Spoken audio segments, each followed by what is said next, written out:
Well, welcome back to In Our Own World. If you've been here with us for the journey up until now, thank you. And I'm sorry. And it's just the beginning. Oh my gosh, you guys have no idea. Oh boy. We have a lot to talk about. Speaking of, part of entering our universe, our world, is that we try to be very true to the things that we speak about in our real world, in our real day-to-day lives, and bring them to you, because especially the things that have value that we've learned a lot from. And, we've been together almost 6 years. This year it'll be 6 years, right? Wow is right. In December 13th, if anybody's curious, wants to send us flowers. Jesus. December's such a tough month because the 5th is M's birthday, the 13th our anniversary, then Christmas. Oh my God, jam-packed. Right after Amber's birthday, I can't. Yeah, Amber's Gem's sister. Yeah. But anyway, so something that we talk about a lot and that we've talked about a lot is our upbringings. Mm-hmm. Not only how they've affected our lives individually, but how they've contributed to some of the dynamics in our relationship. For sure. And I don't know, I think there's a lot of value in not doing a complete deep dive, because I don't know if we'd come out of that one. But kind of doing a brief overview of, some of the things that have made it challenging or made it easier, or some of the things that we've learned from each other too. Yeah, I think that we started dating at the beginning of our adult life, or sort of the beginning of our adult life. And we're still in the beginning, but we've learned that adulting is really just a lot of unlearning. And looking back at your childhood with more loving and understanding, but also critical eyes. Like, hey, you know what? What the heck was that?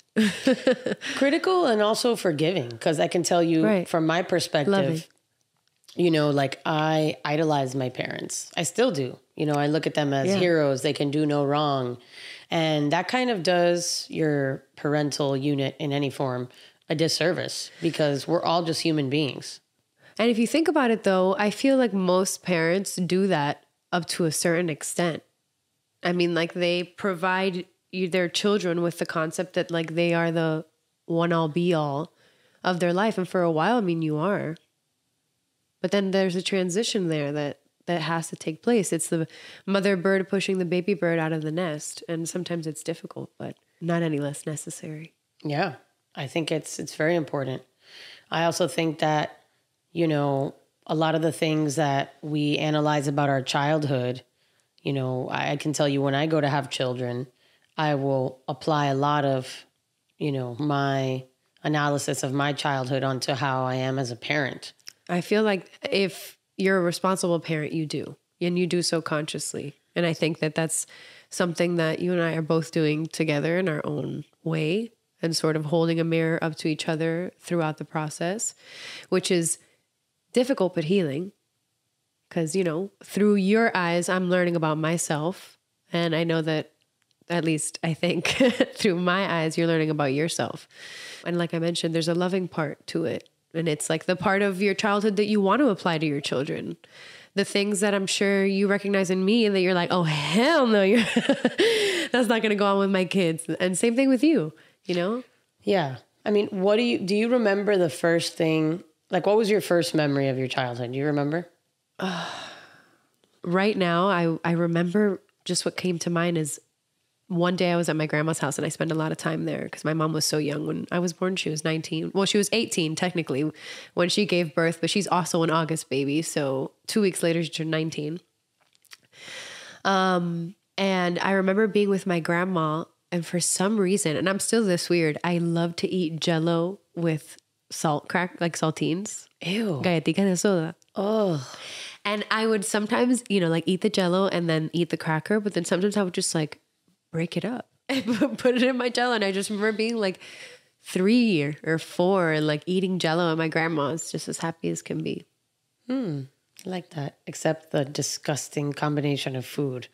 That's gross. Yeah. Do you still crave that? No. Thank God for small favors. Do you remember the first time that you encountered like turmoil or something that brought you stress in your childhood, or no? I don't remember it, but I know when it was. And it's when my parents were getting divorced. Or rather, yeah, I mean, So right before that, I think they probably were having trouble. And I remember like a couple of nights of my dad like sleeping in my room, you know, but I don't, and I think I probably sensed something was wrong and I just didn't know how to vocalize it in any way. And I don't remember it like that. I just know there was turmoil in that moment and I just remember being happy my dad was sleeping with me. You know? Yeah. Well, so right there, we've already said two things. Number one, you said your mom had you when she was 19, right? And also your parents divorced when you were young. Right. My parents have been together over 40 years. 44? And also, I have a 42-year-old brother. I know. You know, my parents are in their 60s. My mom is 46 for reference. Your so mom my mom is and your like brother 3 are the years same apart. generation. Right. Well, no, baby. 42 to 46 is 4.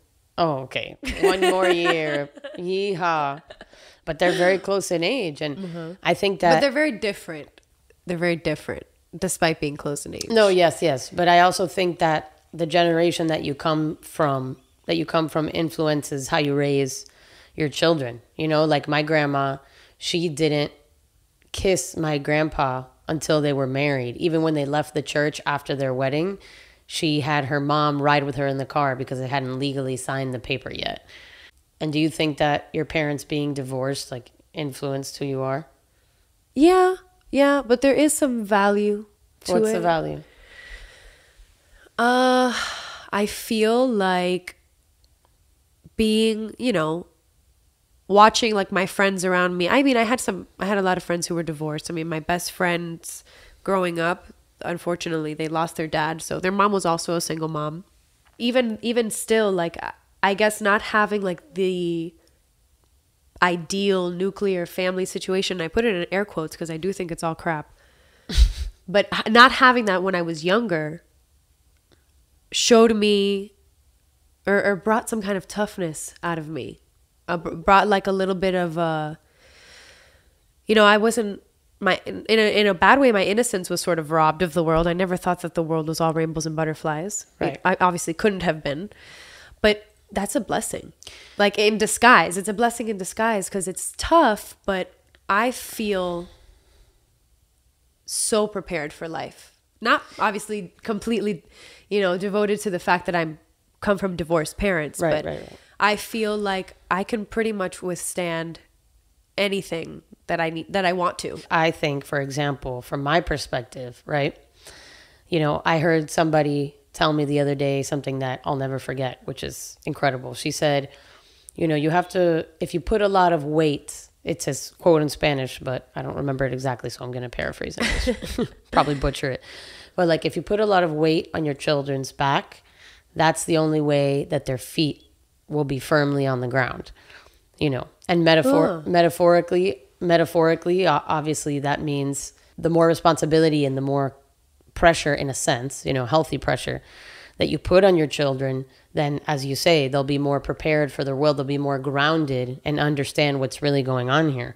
Yeah. You know, from my perspective, my parents had a very difficult childhood. Yeah. You know, my mom had a sick dad. Her mom worked a bunch of jobs. He was a political prisoner. Then they had to move. And my dad at first, you know, he had a great childhood in Cuba. But obviously when everything happened with the government, you know, and they had to flee, my dad had to leave his family behind. My dad had to leave his family behind, and there were times when he was literally sleeping under a truck. He didn't have a dollar. He was playing accordion just to eat dinner. You know, that's something that I'm never going to understand to an extent, like you said, the way that you're thankful for some of the hardships that you had in your childhood. I had almost a picture perfect childhood. And obviously I would hear about the, you know, stories from my parents and my family about all the hardships they had endured. But I have to be honest, I still to this day kind of feel a little bit guilty and try to place my emotions because I never wanted for nothing, you know, coupled with the fact that my parents are very successful entertainers, and because of all the hardship that they suffered, they made it very clear, you know, we want you guys to have the best life. Yeah. you know, which I get. I'd want to do the same for my kids. I don't want my kids to have my childhood. I think it's a beautiful thing. And I think that I thank them every day for the childhood and the life that I had. And I wouldn't change it for the world. However, I'm not going to lie. The more that you coddle and take care of your kids, when they do get to the real world, it's a steeper learning curve. Tougher. Tougher. And there are certain things because you're learning all at once versus throughout a long period of time. Well, yeah, and I also feel like no matter how successful you are as an individual, right? It's going to be like a personal mission of mine to teach my kids how to be self-sufficient and independent. Launching.